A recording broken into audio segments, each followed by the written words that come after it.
The town gathered in silence as the flag-draped coffin was laid on the stand. But it was the soldier's K-9 partner, Ranger, who broke the stillness, leaping onto the casket and refusing to move, howling like something ancient and grieving. People thought it was loyalty, that it didn't know it was guilt, or that the dog knew something no one else dared say out loud.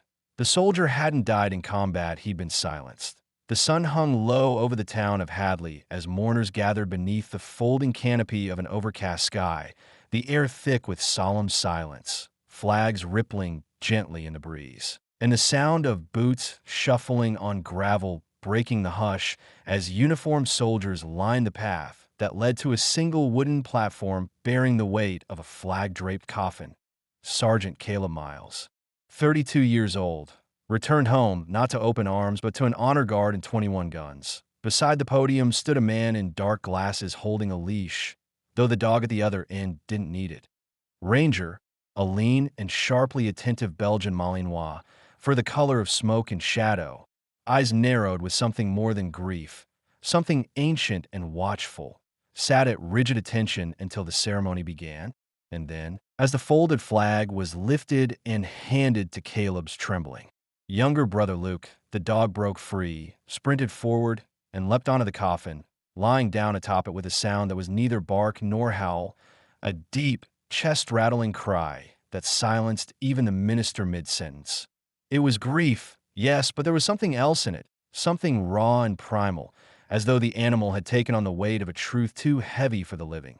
People gasped, some cried, and a few of the younger soldiers stiffened as if struck, their eyes darting nervously. Toward the officers standing in the front row, no one moved to stop Ranger, and Luke, tears falling silently, reached out to stroke the dog's fur, as if to say stay, though it was clear Ranger wasn't moving until he chose to. They said Sergeant Caleb Miles had died in a firefight overseas, ambushed in a village no one could pronounce, his body recovered with Ranger still by his side, blood on his fur and teeth clenched around the handle of Caleb's vest, dragging him toward shelter even after it was too late.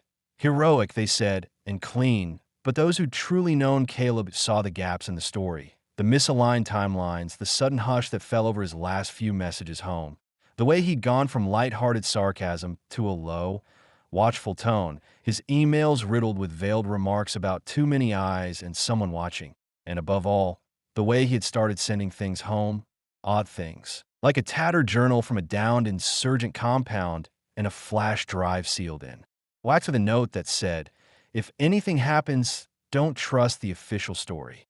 The box had arrived the day after he died, and Luke, only 19 and in no place to question military officials, had stuffed in the back of a drawer and tried to believe what they told him. But now, seeing Ranger's defiance, something in him cracked, and it wasn't just grief anymore. It was suspicion wrapped in pain, a feeling that maybe the dog knew something he didn't, something no one else did. The dog had served with Caleb through 3 deployments, had saved his life more than once, had sat beside him through sandstorms and firefights and the endless waiting between missions, and now, after returning to a place that should have meant rest, he was acting not like a mourner, but a sentinel. Ava Monroe, a local journalist covering the funeral for the Hadley Gazette, had noticed it too. Her notebook full of scribbles and sketches, her camera slung at her hip as she leaned forward, watching how the dog growled whenever Major Brandt came near the casket, the same officer who'd given the final salute before stepping back with a face too polished to be anything but practiced. Brandt had been Caleb's commanding officer, the last to see him alive and the first to speak at his memorial, reciting a eulogy that hit every expected note but none of the real ones. No mention of Caleb's stubborn questions, his unauthorized recordings, or the classified report Ava had managed to get a glimpse of through a contact who owed her a favor, a report that mentioned a possible friendly fire incident under investigation buried deep in jargon and redactions. After the funeral, Ava approached Luke carefully, asking if she could write a deeper piece on Caleb, a human one, not just the official script, and Luke, still holding the folded flag like it might collapse without his grip, simply nodded and said talk to Ranger before walking away. So Ava did, trailing the dog as he followed Caleb's coffin to the military transport van. where he lay down beside it and stared at her with eyes that seemed too knowing, like the final witness to a crime that no one wanted to solve. Over the next week, as the town moved on, Ava didn't. She visited Luke's house, where Ranger had taken up silent patrols at the windows, tail low, growling only when the news played footage of Brandt receiving a medal for meritorious leadership. Under fire, and it was there that she learned about the USB drive, tucked away in the bottom of a drawer Luke hadn't touched since the day he got the call. With trembling hands, he handed it to her, along with Caleb's old notebook, full of scribbles, coordinates, strange acronyms, and a line scrawled over and over again. If they come for me, Ranger will know why. Ava stayed up all night going through it, heart hammering as the USB loaded a series of encrypted files, and when they finally opened, her screen flickered with a series of audio clips, one after another. Caleb's voice, raw and rushed, describing missions that never made it into the records, ops that went sideways but were swept under, civilians caught in the crossfire, and above all, a final message. They're tying up loose ends. I'm one of them.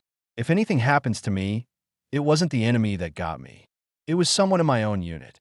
Ava stared at the screen, then at the photo of Caleb and Ranger pinned to her wall, the soldier smiling with his arm around the dog who now refused to sleep at night and snarled in his dreams.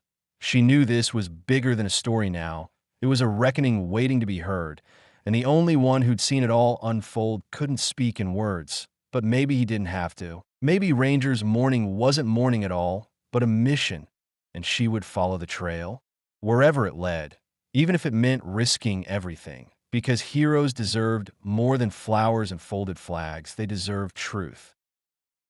The days after the funeral passed like fog, drifting and quiet, but something underneath the silence pulsed with urgency, like a wound that refused to clot. And while the town returned to its rhythms, school bells, grocery lines, morning jogs, three hearts carried a storm that would not settle. Ava Monroe, who now heard Caleb's voice in her dreams as she replayed the files over and over. Luke Miles, who found himself standing in the woods behind their childhood home, holding Ranger's leash while the dog sniffed every tree with military precision, as though still hunting through the memories of his fallen partner. And Ranger himself, who had once followed orders without question but now carried only one mission, etched in a muscle and instinct by the man he had loved more than anything else, to protect the truth at all costs.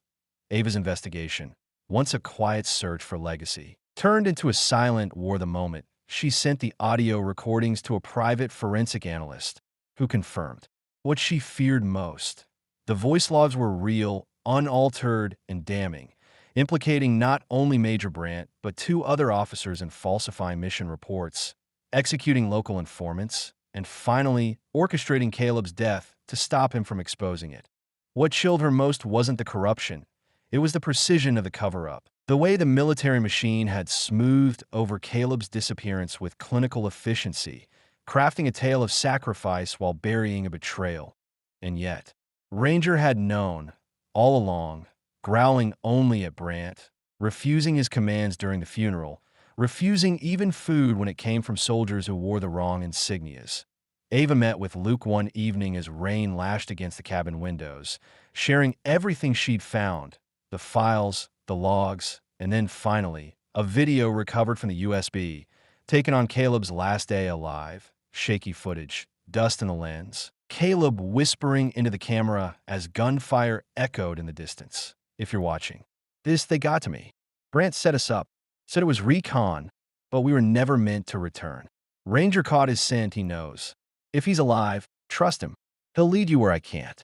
The camera cut out mid-breath, and Luke stared at the black screen like it had burned through his soul, rage and sorrow crashing into each other until he couldn't breathe. But Ranger, sitting by the door, lifted his head and whined softly, then stood and walked to the back of the cabin, pawing at the floor beneath Caleb's old footlocker. Luke followed, heart pounding, and when they pried up the loose floorboard beneath it, they found a weathered manila envelope stuffed with documents, GPS, maps, and a photo. Three soldiers standing in the ruins of a village, smiling as they held up something draped in a tarp, and behind them, in the shadows, Caleb's eyes wide and uncertain, As though realizing in that instant what he had stumbled into, Ava's hands trembled as she lifted each photo, each scrap of evidence.